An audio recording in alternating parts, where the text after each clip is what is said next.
रहने के लिए उन्होंने आदित्य को एक अलग झोपड़ी भी दे दी।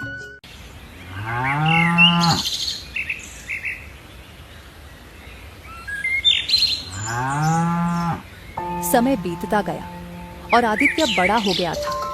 वह आज भी मुखिया के यहाँ ही काम करता था और मुखिया को उस पर बहुत विश्वास था।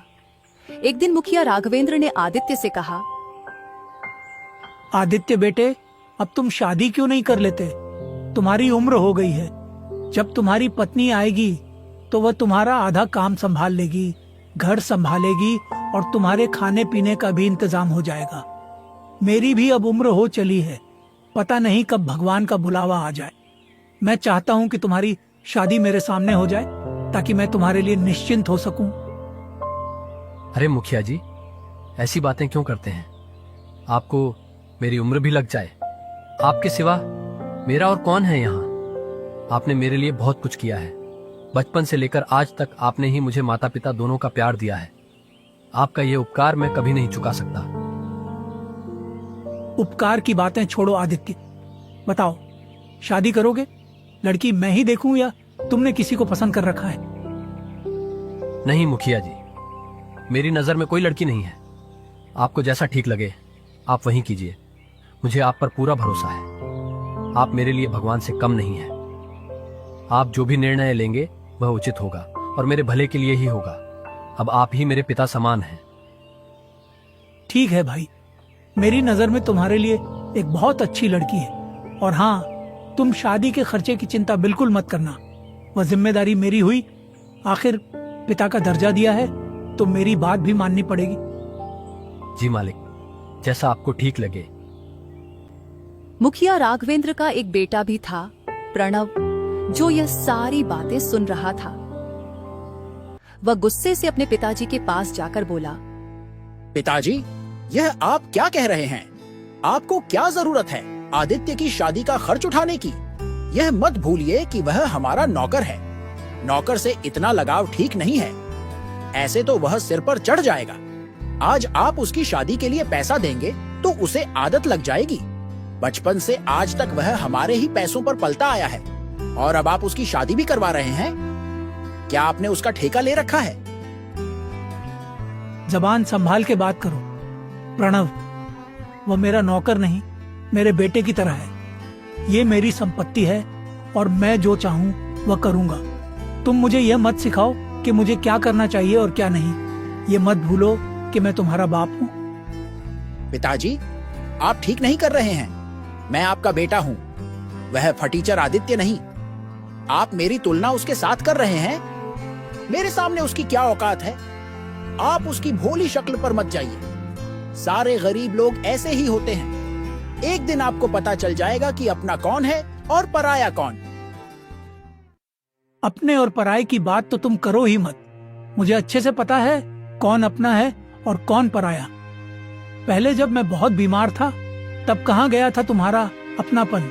तब आदित्य ने मेरी कितनी सेवा की, दिन रात मेरी सेवा में लगा रहा। आज मैं जिंदा हूँ तो सिर्फ उसकी वजह से।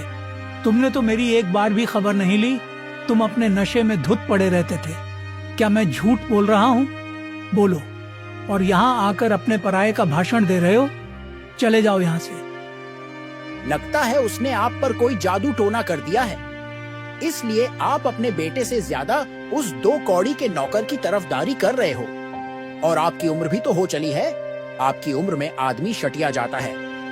अभी एक काम करो, सारा हिसाब किताब मुझे दे दो, नहीं तो आप इसी तरह से सब पैसे लुटा दोगे और मेरे पास कुछ भी नहीं बचेगा। जब तक मैं जिंदा हूँ तब तक तुम्हारे हाथ कुछ नहीं आने वाला।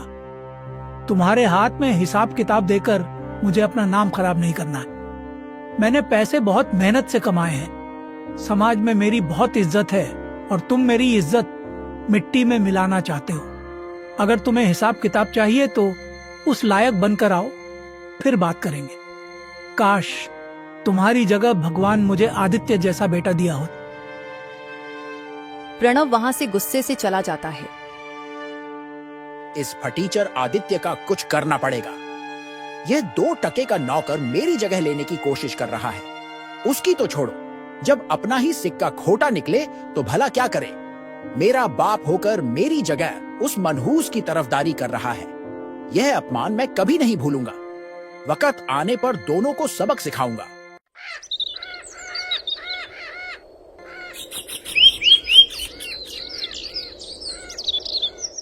थोड़े समय बाद मुखिया राघवेंद्र आदित्य की शादी भावना से करवा देते हैं। आदित्य की जिंदगी और बेहतर हो जाती है। सचमुच भावना, तुम्हारे आने से मेरी जिंदगी पूरी तरह से बदल गई है। अब तक मैं अपने सारे काम खुद ही किया करता था, खाना पकाना, कपड़े धोना। अब सब तुम संभाल लेती हो और तुम्हारे आने की वजह से मेरा अकेलापन भी दूर हो गया है। माता पिता तो बचपन में ही गुजर गए और फिर मालिक ने ही मुझे सहारा दिया। उन्होंने मेरे लिए बहुत कुछ किया है, उनका उपकार मैं कभी नहीं चुका पाऊंगा। आज तुम मुझे मिली हो तो सिर्फ उनकी वजह से। मालिक मेरे लिए किसी भगवान से कम नहीं, ये बात तुम भी हमेशा याद रखना। मालिक के मान सम्मान में कभी कोई कमी मत रखना। जी बिल्कुल, आप बिल्कुल सही कह रहे हैं। राघवेंद्र चाचा दिल के बहुत अच्छे आदमी हैं।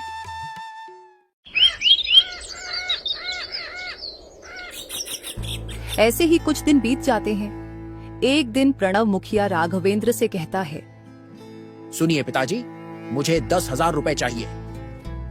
तुम्हें इतने सारे पैसे किस लिए चाहिए? वह मैं आपको नहीं बता सकता, बस मुझे पैसे दे दीजिए। समझ गया, अपने नशे की लत और जुआ खेलने के लिए तुम्हें पैसे चाहिए, क्योंकि अब तक तुम यही करते आए हो। प्रणव, अभी भी वक्त है, सुधर जाओ। ये सब गंदी आदतें छोड़ दो, इसमें कुछ नहीं रखा, सिर्फ बर्बादी ही होगी। मैंने आपसे रुपए मांगे हैं, ज्ञान नहीं। मेरी जो मर्जी मैं करूं। आखिर यह सब पैसे मेरे ही तो हैं। मैं ही आपकी संपत्ति का अकेला वारिस हूं। मेरा जहां मन करेगा मैं वहां खर्च करूंगा। आप अपनी सलाह अपने पास ही रखिए और मुझे बस पैसे दे दीजिए। बदतमीज, अपने पिता से कैसे बात करते हैं? तुम्हें इसकी भी तमीज नहीं रही। तुम दिन ब दिन बदतमीज होते जा रहे हो। अगर किसी अच्छे काम के लिए मांगते तो मैं तुम्हें पैसे दे भी देता, लेकिन अब मैं फूटी कौड़ी भी नहीं दूंगा। ये धन दौलत मैंने बहुत मेहनत से कमाई है, जुए और नशे में उड़ाने के लिए नहीं। निकल जा मेरी नजरों के सामने से। तुम्हें देने के लिए मेरे पास एक पैसा भी नहीं है। वाह! अच्छा, मेरे लिए तुम्हारे पास पैसे नहीं हैं और उस टीचर की शादी पर उड़ाने के लिए तुम्हारे पास बहुत पैसे हैं। यह आप बिल्कुल भी ठीक नहीं कर रहे। एक बार और सोच लीजिए, नहीं तो अच्छा नहीं होगा। बदतमीज, अपने बाप को धमकी देता है। और कौन से पैसे? तुमने आज तक कभी फूटी कौड़ी नहीं कमाई। बचपन से लेकर आज तक मैंने तुम्हें किसी बात की कोई कमी नहीं होने दी। बहुत लाड प्यार से तुम्हें पाला। शायद यही मेरी गलती है जिसकी सजा आज मुझे मिल रही है। निकल जाए यहाँ से। प्रणव गुस्से से चला जाता है। आदित्य मुखिया राघवेंद्र को परेशान देखकर पूछता है, क्या हुआ मालिक? आप बहुत परेशान लग रहे हो। क्या बताऊं बेटे, प्रणव ने मुझे बहुत परेशान कर रखा है। दिन ब दिन वह बिगड़ता चला जा रहा है। मुझे उसकी बहुत चिंता हो रही है। वह सही और गलत का फर्क भूल गया है। पता नहीं इस लड़के का क्या होगा। मालिक, आप ज्यादा परेशान न हो, सब ठीक हो जाएगा। आप छोटे मालिक से प्यार से बात करके उन्हें समझा दीजिए, वह समझ जाएंगे। वह दिल के बुरे नहीं हैं। नहीं आदित्य बेटे, तुम नहीं जानते। अब बात हाथ से निकल चुकी है। वह बातों से मानने वाला नहीं है। उसके लिए मुझे कोई कठोर कदम उठाना पड़ेगा।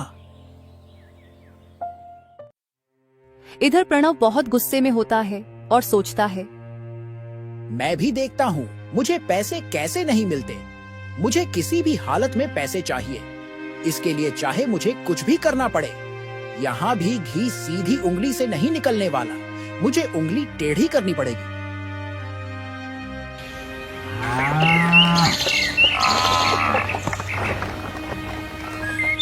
अगले दिन तिजोरी में से 1,00,000 रुपये चोरी हो जाते हैं। मुखिया राघवेंद्र अपने सारे आदमियों से पूछताछ करते हैं, लेकिन उन पैसों का कोई पता नहीं चलता। तभी प्रणव वहां आकर बोलता है, क्या बात है पिताजी, आप बहुत परेशान लग रहे हो। क्या हुआ है? छोटे मालिक, मालिक की तिजोरी से 1 लाख रुपए चोरी हो गए हैं। चोर का कुछ पता नहीं चल रहा। आखिर कौन पैसे निकाल सकता है? अच्छा, तो यह बात है। चोर और कौन होगा?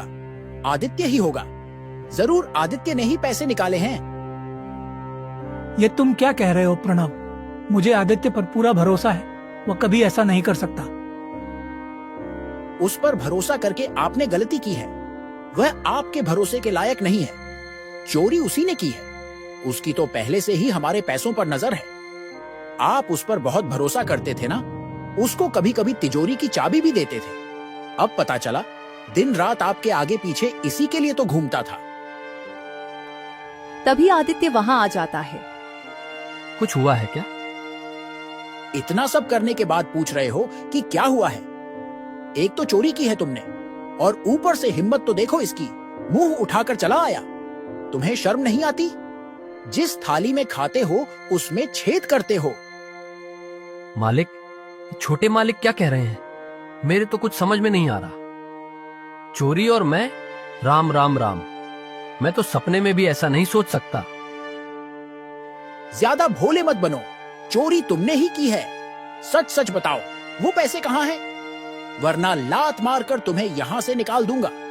तुम जैसे मक्कार को मैं अच्छी तरह से जानता हूं। पहले बड़े लोगों को अपनी चिकनी चुपड़ी बातों में फंसाते हो, उनका भरोसा जीत लेते हो, फिर जैसे ही मौका मिले हाथ साफ करके निकल जाते हो। एहसान फरामोश। मेरे पिताजी ने तुम्हारे लिए क्या कुछ नहीं किया, और तुमने उनके एहसान का यह सिला दिया। आदित्य को यह सुनकर बहुत दुख पहुंचता है। वह रोने लगता है। बस प्रणव, बस अब बहुत हो गया तुम्हारा। कब से तुम आदित्य को भला बुरा बोलते जा रहे हो? अब और एक शब्द भी नहीं। मैं आदित्य के खिलाफ कुछ भी नहीं सुनूंगा। मुझे आदित्य पर तुमसे भी ज्यादा भरोसा है कि आदित्य ऐसी हरकत कभी नहीं कर सकता। आदित्य भले ही गरीब है, लेकिन उसकी नीयत, उसकी ईमानदारी और उसकी अच्छाई में वह तुमसे कहीं गुना ज्यादा अमीर है। उसकी बराबरी तुम दूर दूर तक नहीं कर सकते। आप एक मामूली नौकर के लिए अपने बेटे का अपमान कर रहे हो। यह आदित्य 1 नंबर का धोखेबाज है और चोर है। इसने चोरी की है। इसने आपकी आंखों के ऊपर पट्टी बांध रखी है, इसलिए आप सच्चाई को देख नहीं पा रहे हैं। मैं तो कहता हूँ इसके घर की तलाशी लीजिए। जरूर इसने पैसे वहीं छुपाए होंगे। बस अब बहुत हो चुका प्रणव। ज्यादा बोलोगे तो मेरा हाथ उठ जाएगा। मैं अच्छी तरह से जानता हूं तुम आदित्य पर झूठा आरोप लगाकर उसे मुझसे दूर करना चाहते हो। मुझे तो लगता है चोरी उसने नहीं की, बल्कि मैंने तुम्हें पैसे नहीं दिए तो तुमने ही की होगी। आप मुझ पर इल्जाम लगा रहे हो? अपने बेटे पर? आप ऐसा सोच भी कैसे सकते हो? आपको इस नौकर पर भरोसा है और अपने बेटे पर नहीं? नहीं है। मैं सबके सामने कहता हूं, मुझे तुम पर बिल्कुल भी भरोसा नहीं है। अच्छा ठीक है, आपको मुझ पर भरोसा नहीं है तो आप बेशक मेरे कमरे की तलाशी लीजिए, लेकिन मेरी एक शर्त है। मेरे कमरे की तलाशी के बाद आपको आदित्य के घर की भी तलाशी लेनी होगी। तभी दूध का दूध और पानी का पानी हो जाएगा। फिर क्या था? प्रणव के कमरे की तलाशी ली जाती है, लेकिन उसके कमरे में वह पैसे नहीं मिलते। देखा आप सबको, नहीं मिले ना पैसे। मैं आपको कब से कह रहा हूँ कि पैसे आदित्य ने ही चुराए हैं। एक बार उसके घर की भी तलाशी ली जानी चाहिए। छोटे मालिक बिल्कुल सही कह रहे हैं। आदित्य के घर की तलाशी लेते हैं। फिर आदित्य के घर की तलाशी ली जाती है और आदित्य के घर में पैसे मिल जाते हैं। यह लीजिए मालिक, आदित्य के पलंग के नीचे रखे थे। ये देखकर आदित्य को बहुत बड़ा धक्का लगता है कि आखिर उसके घर में पैसे आए कहां से। देखा पिताजी आपने, मैं आपको कब से कह रहा था कि पैसे आदित्य ने लिए हैं, लेकिन आपने मुझ पर भरोसा नहीं किया। अब पता चला अपना कौन है और पराया कौन। मुखिया राघवेंद्र को भी बहुत बड़ा धक्का लगता है। वो कुछ भी नहीं बोलता, बस चुपचाप खड़ा रहता है। बोलिए ना, अब आप चुप क्यों खड़े हो? नहीं मालिक, ये सच नहीं है। मैं नहीं जानता मेरे घर पर पैसे कैसे आए, लेकिन मैं ऐसा काम कभी नहीं कर सकता। मैं चोरी कभी नहीं कर सकता मालिक, मेरा भरोसा कीजिए। चुप कर धोखेबाज। आज तुम्हारी वजह से पिताजी को कितनी ठेस पहुंची है।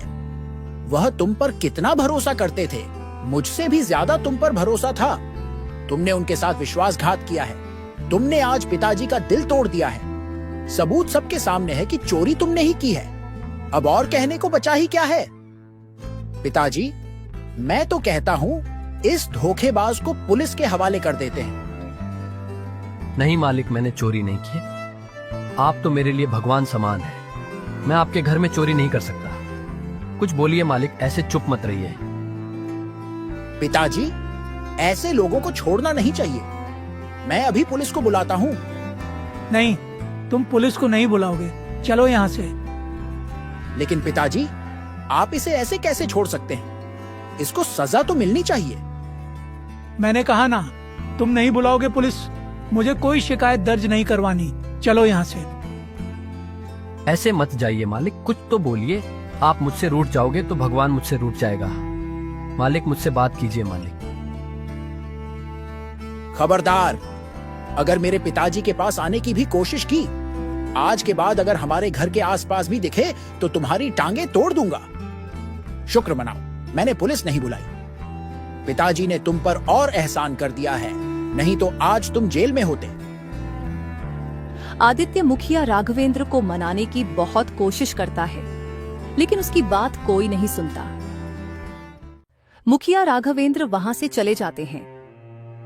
भावना, ये क्या हो गया? आज मैंने अपने भगवान समान मालिक का दिल दुखाया है। उन्हें कितना बुरा लग रहा होगा। वह तो अंदर से पूरे टूट चुके होंगे। लेकिन आपकी तो कोई गलती नहीं है। और ये पैसे हमारे घर पर कब आए, किसने रखे? ये जरूर किसी का षड्यंत्र है आपको फंसाने के लिए। वो तो मैं नहीं जानता भावना। मुझे इस वक्त मेरे मालिक की चिंता हो रही है। न जाने वह मेरे बारे में क्या क्या सोच रहे होंगे। मुझे कैसे भी उनसे बात करनी ही होगी। मेरी बात सुनिए, अभी आपका वहाँ जाना ठीक नहीं होगा। आपने देखा नहीं, आपकी बात किसी ने नहीं सुनी। कोई भी आप पर भरोसा करने के लिए तैयार नहीं है। यहाँ तक कि राघवेंद्र चाचा ने भी आप पर भरोसा नहीं किया। वो बिना कुछ बोले ही चले गए। मालिक की इसमें कोई गलती नहीं है। उनका दिल टूट चुका है। भले ही मैंने चोरी नहीं की है, लेकिन सबके सामने वह पैसे मिले हैं और यह साबित हुआ है कि मैं ही चोर हूँ। मुझे कुछ समझ नहीं आ रहा। मैं अपनी बेगुनाही कैसे साबित करूँ? मालिक को कैसे समझाऊं? अभी इस वक्त आप किसी से बात मत कीजिए। कुछ दिन बीत जाने दीजिए, फिर राघवेंद्र चाचा से बात करना। आदित्य भावना की बात मान लेता है और सारे गांव में ये बात फैल जाती है कि आदित्य ने मुखिया राघवेंद्र के घर से पैसे चुराए हैं। सारे गांव वाले आदित्य को देखकर बातें बनाने लगते हैं। आदित्य को लोगों की बातें सुनकर बहुत बुरा लगता है। आदित्य मुखिया राघवेंद्र की एक झलक देखने के लिए घंटों तक उसके घर के बाहर खड़ा रहता है, क्योंकि उस दिन से मुखिया राघवेंद्र ने घर से निकलना भी बंद कर दिया था। कुछ दिन ऐसे ही बीत जाते हैं। सुनिए जी, घर का राशन खत्म होने को आया है। आटा बस 2 दिन का ही बचा है। आप अपने मालिक के भरोसे और कितने दिन बैठेंगे? मुझे नहीं लगता कि अब वह आपको काम पर बुलाएंगे। आप कुछ और काम देख लीजिए, नहीं तो हमारे घर का गुजारा कैसे होगा? हमें तो भूखे रहने की नौबत आ जाएगी। तुमने मुझे पहले क्यों नहीं बताया कि घर का राशन खत्म हो गया है? अब बता रही हो। कैसे बताती? आप दिन रात सोच में डूबे रहते हो, न ठीक से खाते हो न सोते हो। मेरी मानिए, आप उस बात को भूल जाइए और आगे बढ़िए। मैं अभी गांव में काम देख कर आता हूँ। शायद किसी के पास कोई काम मिल जाए। फिर आदित्य गांव में निकल पड़ता है और एक दुकानदार से पूछता है, राम राम भैया, मैं काम की तलाश में हूँ। मुझे काम की बहुत जरूरत है। घर की हालत बहुत खराब है। क्या आपके यहाँ कोई काम मिल सकता है? आपकी बड़ी मेहरबानी होगी। तू वही चोर आदित्य है ना, जिसने मुखिया राघवेंद्र के यहाँ चोरी की थी? मेरे पास तेरे लिए कोई काम नहीं। क्या पता कल को तू मेरी दुकान चुरा ले। निकल यहाँ से। आदित्य को यह सुनकर बहुत दुख पहुंचता है। वह वहां से चला जाता है। फिर एक दिन सेठ पृथ्वीराज के पास जाकर काम के लिए पूछता है। सेठ मान जाता है। ठीक है भाई, तुम कल से काम पर आ जाना। वैसे भी बहुत काम पड़ा है, मुझे 3-4 लोगों की जरूरत है। आपका बहुत बहुत धन्यवाद सेठ जी, मैं कल से आ जाऊंगा। तभी वहां पर सेठ की पत्नी अवंतिका आ जाती है। ये आप क्या कर रहे हैं? कोई जरूरत नहीं है इसको काम पर रखने की। आपको पता नहीं है इसने क्या किया है? भलाई का जमाना नहीं है। आप इसको काम देकर भलाई करने जाओगे और कल को यह आपका घर साफ कर देगा। आजकल के लोगों का कोई भरोसा नहीं है। राघवेंद्र भाई की यही गलती थी, उन्होंने इस पर भरोसा कर काम पर रखा था। यहाँ तक कि बचपन से इसे पाला, इसकी शादी भी करवाई, फिर भी इसने उनके साथ बेईमानी की। अगर अब भी आपने इसे काम पर रखा तो मुझसे बुरा कोई नहीं होगा। ठीक है भाग्यवान, नहीं रखूंगा इसे। आदित्य, तुम जाओ भाई, तुम्हारी वजह से मैं मेरे घर में झगड़ा नहीं चाहता। मैं तुम्हें काम पर नहीं रख सकता, तुम कहीं और जाकर काम देख लो। आदित्य निराश होकर वहां से चला जाता है। तभी मुखिया राघवेंद्र उसे किसी से बात करते हुए दिखते हैं। आदित्य मुखिया राघवेंद्र को देख बहुत खुश हो जाता है और उन्हें आवाजें लगाता है, लेकिन मुखिया राघवेंद्र उसे अनदेखा कर वहां से चला जाता है। आदित्य को बहुत बुरा लगता है, वह निराश हो जाता है और घर चला जाता है। इधर आदित्य की पत्नी भावना को भी गांव की औरतें ताना मारती हैं। अरे देखो देखो, यह उस आदित्य की पत्नी है ना? मैंने तो सुना है दोनों पति पत्नी की मिली भगत है, जो राघवेंद्र जैसे अच्छे आदमी को खूब फंसा के रखा था इन दोनों ने। लेकिन सच्चाई ज्यादा दिन तक नहीं छुपती। इन दोनों को रंगे हाथ पकड़ा है। इनके घर पर नगद रुपए मिले हैं। भावना को उनकी बातें सुनकर बहुत बुरा लगता है, वह घर चली जाती है। घर पर आदित्य को देख भावना पूछती है, क्या हुआ जी? आप तो काम देखने गए थे ना, मिला क्या? नहीं भावना, देखने गया था लेकिन वहां पर काम नहीं था। कल फिर जाकर देखता हूँ। और तुम तो सब्जी लेने गई थी, लेकिन सब्जी तो कहीं दिख नहीं रही है। क्या हुआ, सब्जी नहीं लाई? जी, उस सब्जी के दाम कितने बढ़ गए हैं। दाम सुनकर ही मैं वापस आ गई। मैंने सोचा दाल चावल ही बना देती हूँ। वैसे भी हमारे पास ज्यादा पैसे नहीं बचे हैं। और फिर दोनों चुप बैठ जाते हैं। भावना और आदित्य लोगों के ताने की बात एक दूसरे से छुपाते हैं।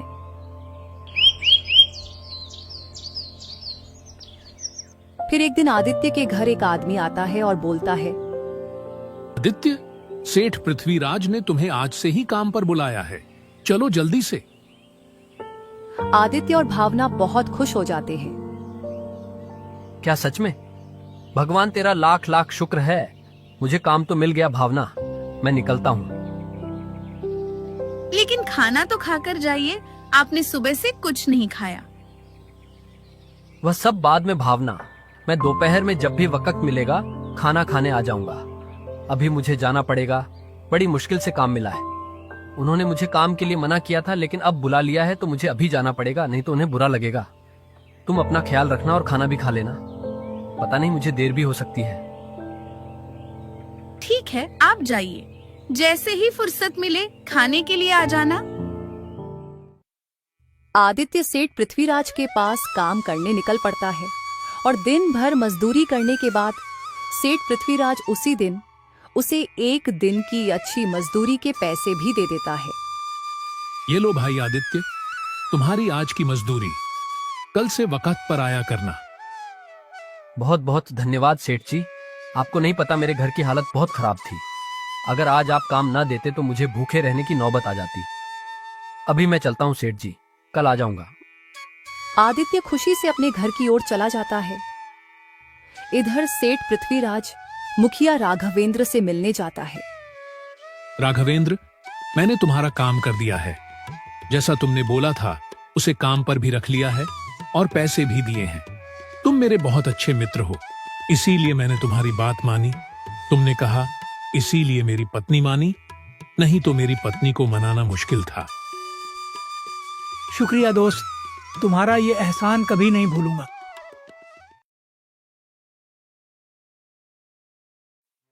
एक दिन प्रणव एक आदमी से बात करता है।